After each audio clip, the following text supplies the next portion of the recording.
रहीम मारू मिट मली रजा सभई परख्यासूं सोखिय भाए सबको ओखिय तू ही तू मौला मथा मुंह बुढ़ो मलाह जे बाझ जो शाह अब्दुल लतीफ़ जे शेर सां पंहिंजी दर्द कहाणी खणी तव्हां सिंध वारनि जे अॻियां तव्हांजो मुमताज़ मोलाई पेश थियो आहे। जीअं त दोस्तो ही को हिकिड़े ॾींहं जो न हिकिड़े ॾींहं जी ॻाल्हि आहे न हिकिड़े ॾींहं जो को हादसो आहे। मूंसां ज़िंदगी में जीअं मूं पंहिंजी ज़िंदगी जा 20 साल पहिरियां पंहिंजो ॻोठ बाणो ग़रीब चांजो छॾे ख़ैरपुर ज़िले वारो मूंखे 20 साल थिया आहिनि। मूं शाइरी जो सफ़र शुरू कयो, 15 साल शाइरी जो सफ़र जारी कयुमि, जेके मुख़्तलिफ़ केस्टनि में मुख़्तलिफ़ आवाज़नि में मुंहिंजा कलाम रिकॉर्ड थिया हज़ारनि जे तइदाद में। उन खां पोइ 2011 में मूं ॻाइणु शुरू कयो। ॻाइणु जॾहिं शुरू कयुमि त मुंहिंजी एल्बम कामयाब जीअं थिया, कुझु मूंखे रोज़ी रोटी मिलणु खपी, मिली जीअं, ऐं मां कुझु चंद पैसा पंहिंजी पघर जी कमाई मां गॾु कया पंहिंजे बचनि जे लाइ। त हिकिड़े ॻोठ जे छोकिरे अलाए केरु, ॻोठ त उते 40 ॻोठ आहिनि, उन का छोकिरी खईं, उहो ॾचो ईअं ई माना साॻो सीन मूंसां थियो। मालिकनि खे ड्रामे वारे अंदाज़ में रचाए सभु इहे चोर चोर गॾु थी मूंखे ब्लैकमेल करणु शुरू कयूं त भई छोकिरी तूं मोटाए ॾे असांखे। पोइ मां आर्टिस्ट माण्हू आहियां, मुंहिंजो कंहिंजे मसइलनि खां छा वञे। बहरहाल छोकिरी त हुननि खे पंहिंजे ॻोठणनि मोटाए ॾिनी। उन खां पोइ उहे छुटा मूंखां 18 लख फ़ोन ते धमकियूं ॾींदा रहिया। उन टाइम सोशल मीडिया बि न हुई, मीडिया बि ताक़तवर न हुई। दाऊं मूं घणियूं कयूं, मुंहिंजे ॿारनि खे हिरासा करणु, ॿारनि खे खणण जूं धमकियूं। मां पंहिंजे बचनि खे महफ़ूज़ रखण जे लाइ मां 18 लख रुपया हुननि खे गन पॉइंट ते भरे ॾिना। उहे फ़ैसिले करण वारा अॼु बि मौजूदु आहिनि। अॼु बि क़ुर पाक ते हथ खणी मां चवंदुसि त बेॾोह भरे ॾिना। अॼु बि क़ुर पाक ते हथ रखी चवां थो त अॼु बि बेॾोह आहियां।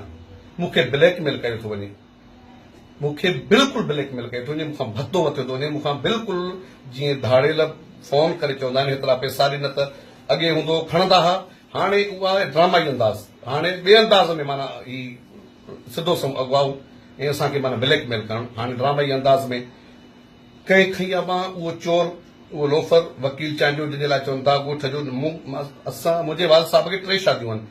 जेका नंढी घरवारी मां, मुंहिंजी वालदा जेका मरहूम हाणे नाहे, मुंहिंजो वाल साहब बि नाहे। असां भेण भाउ आहियूं, जेको हिकिड़ो भाउ मां आहियां, ॿी मुंहिंजी भेण आहे जेका ॻोठ में रहंदी आहे। उन्हनि जा नंढड़ा मासूम बचा आहिनि, उहे ग़रीब माण्हू कंहिंजी लेती लेती में हूंदा बि न आहिनि। मुंहिंजो को सॻो रिश्तो न, सिर्फ़ु उहो छा बांह खणण वारो माण्हू ऐं ही माण्हू पाण में मिली जुली करे मूंखे ब्लैकमेल करे मूंखे फ़ोन कया विया त हेतिरा पैसा ॾे, हेतिरा पैसा ॾे।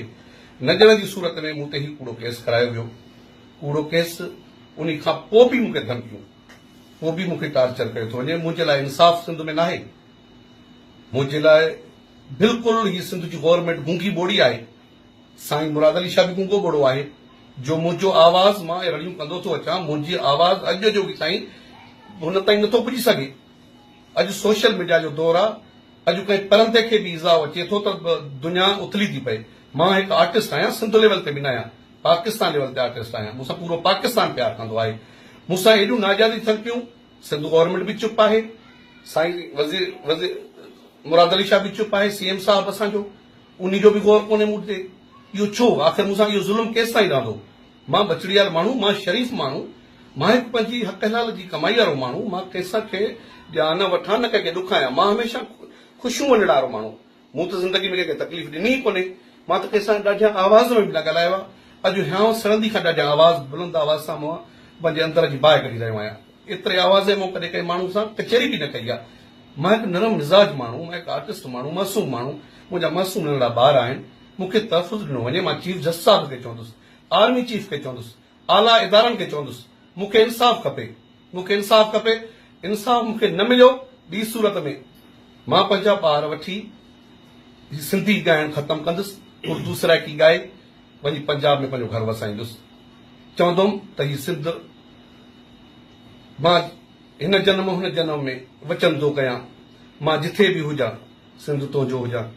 पर मूंखे उमेद एतिरी आहे पंहिंजे सिंध जे मारवड़नि में, सिंध जे अवाम में सिंध जे दोस्तनि में इंशाअल्लाह हू मुंहिंजे लाइ हर जगह आवाज़ उथारींदा, झंग झर आवाज़ उथारींदा। मूं मिसकीन फनकार खे इंसाफ़ मिलियो वञे। मां वरी वरी चवां थो मूं सां इंसाफ़ कयो वञे, मुंहिंजी इन्वेस्टिगेशन कई वञे। मुंहिंजे लाइ बिल्कुलु मुंहिंजी कोर्ट इन्वेस्टिगेशन करे त मां ॾोही आहियां, मां कंहिं बि जुर्म में इन्वॉल्व आहियां त मूंखे बिल्कुलु सज़ा ॾिनी वञे। बाक़ी बेॾोह मूंखे टार्चर करणु, मूंखे पैसनि जे लाइ मूंखे तकलीफ़ ॾियणु, उहे जेके आहिनि ॿई पार्टी मिलियल आहिनि, पाण में ॿई पार्टियूं मिलियल आहिनि। उहो छोरो लोफर बि मिलियल आहे, ही बि मिलियल आहिनि। ही सभु हिकिड़ो ॾोहारनि जो टोलो आहे जेके ब्लैकमेल मूंखे करे रहिया आहिनि। मां वरी वरी चवंदुसि, चीफ जस्टिस खे चवंदुसि, अर्ज़ु कंदुसि साईं खे मूं सां इंसाफ़ कयो वञे। आर्मी चीफ खे चवंदुसि।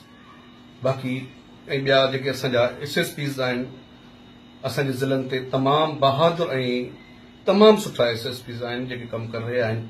मां उन्हनि मां उमेदु रखां थो मूंखे तहफ़ुज़ ॾिनो वञे, मूं सां इंसाफ़ कयो वञे। वॾी महिरबानी।